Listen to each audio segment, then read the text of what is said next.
Jenazah seorang tenaga kesehatan di Donggala, Sulawesi Tengah dibonceng menggunakan motor untuk dimakamkan. Akses yang terbatas dan tak adanya ambulans menjadi alasan.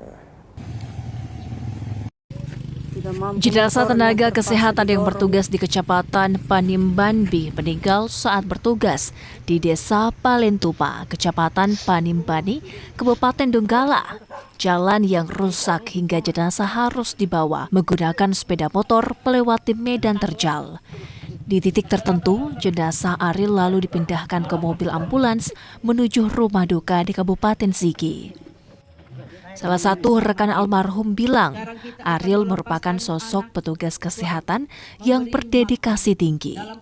Akses di lokasi tugasnya terpencil dan berada di daerah perbukitan. Sosok daripada almarhum ini sangat baik orangnya, pendiam, menurut. Kalau yang kita loyalitasnya sangat tinggi. Jadi wilayah kami itu wilayah sangat sulit sekali.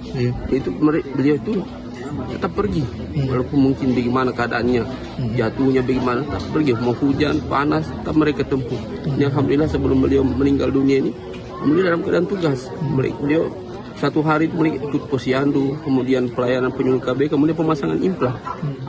Dari Kota Palu, butuh waktu 2 jam menuju Desa Palentuma, Kecamatan Penimbani. Akses jalan yang rusak hingga tidak dapat diakses kendaraan roda 4. Untuk sampai ke Desa Palentuma hanya menggunakan kendaraan roda 2 yang umumnya telah dimodifikasi menyesuaikan jalur desa tersebut. Tim Liputan Kompas TV Donggala, Sulawesi Tengah.